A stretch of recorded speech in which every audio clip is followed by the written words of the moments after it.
BJP के राष्ट्रीय अध्यक्ष और राज्यसभा में सदन के नेता जेपी नड्डा आज सुबह 11 बजे राज्यसभा में संविधान दिवस पर बहस की शुरुआत की। इस दौरान उन्होंने कहा कि भारत प्रजातंत्र की जननी है। उन्होंने कहा कि चर्चा से संविधान को मजबूती मिलती है। ऋग्वेद, अर्थवेद, पुराने ग्रंथों की बात करें तो सभा, समिति, संसद शब्दों का प्रयोग हुआ है। ये इस बात को बताता है कि हमारे यहाँ चर्चा हमारी संस्कृति में विराजमान रहे हैं। इस दौरान उन्होंने कहा कि संविधान पर कमल की छाप है। राज्यसभा में केंद्रीय मंत्री जेपी नड्डा ने कहा, ये जो त्योहार हम मनाते हैं ये एक प्रकार से संविधान के प्रति हमारा समर्पण को, संविधान के प्रति हमारी प्रतिबद्धता को मजबूत प्रदान करता है। मुझे विश्वास है कि हम इस अवसर का सदुपयोग राष्ट्रीय लक्ष्य की पूर्ति में करेंगे। हम सभी जानते हैं कि भारत सबसे बड़ा लोकतंत्र है, लेकिन जैसा कि हमारे प्रधानमंत्री ने कहा कि यह न केवल सबसे बड़ा लोकतंत्र है बल्कि यह लोकतंत्र की जननी है। ये जो हम उत्सव के रूप में मनाते हैं, यह एक तरीके से हमारी संविधान के प्रति समर्पण, संविधान के प्रति प्रतिबद्धता, संविधान के प्रति कमिटमेंट को मजबूती प्रदान करता है।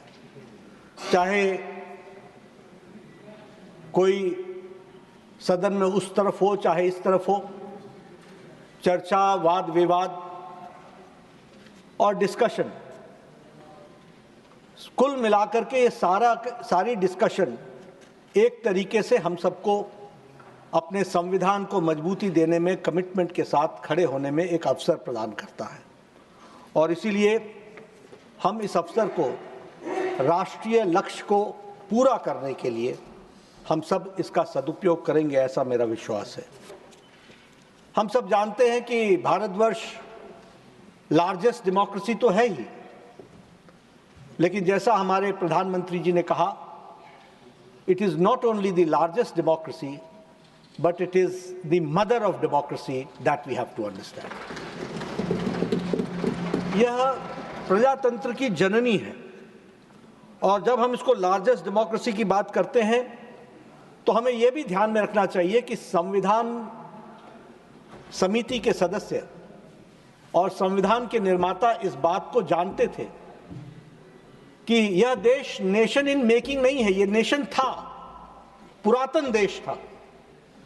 और यह पुरातन देश हमारी मान्यताओं के आधार पर, हमारी संस्कृति के आधार पर, हमारे एथोस के आधार पर, हमारे पुरातन विचार पर यह समाहित था। और इसीलिए आप कॉन्स्टिट्यूएंट असेंबली की डिबेट्स को जब देखेंगे तो हमेशा भारत की संस्कृति, भारत का इतिहास, भारत का गौरवमय इतिहास, इसका बार बार उल्लेख होता है। और जब हम पुरातन विचार की बात करते हैं और हम इंडियन एथोस की बात करते हैं तो इंडियन एथोस में हम पाते हैं democracy comprises of freedom, acceptability, equality, inclusivity in society and allow the common citizens to lead a quality and a dignified life. इसके लिए हम समर्पित हैं और ये विचार कॉन्स्टिट्यूएंट असेंबली के सदस्यों के मन में भरपूर पूर्ण तरीके से समाहित था, और ये चर्चा हम सबको देखने को मिलती है। हम अगर ऋग्वेद की बात करें, अथर्ववेद की बात करें और हम अपने पुराने मैन्युस्क्रिप्ट्स की बात करें तो हमें ध्यान में आता है कि सभा, समिति, संसद, इन सभी शब्दों का प्रयोग हुआ है। यह इस बात को बताता है कि हमारे यहाँ डिस्कशन, डिबेट, डेलिब्रेट, ये हमारे एथोस में, हमारी कल्चर में, हमारे संस्कृति में विराजमान रहा है। और उसी को आगे बढ़ाने में हमारे संविधान निर्माताओं ने इस बात को रखा कि भारत पुनः उन बातों को समझकर, ध्यान रख करके, अपने गौरवमय इतिहास को ध्यान में रख करके, अपनी संस्कृति, अपनी सभ्यता को ध्यान में रख करके, वह जो ये राष्ट्र है विच इज टाइम्स इमेमोरियल, उसको ध्यान में रख करके हम अपने संविधान का निर्माण कर रहे हैं। हमें जम्बूद्वीप, भारतवर्ष, आर्यवर्त, भारतवर्ष, इन शब्दों का प्रयोग आज़ादी के बहुत बहुत पहले हम लोगों ने उपयोग में लाया। यह भी इस बात का प्रमाण है कि हम निश्चित रूप से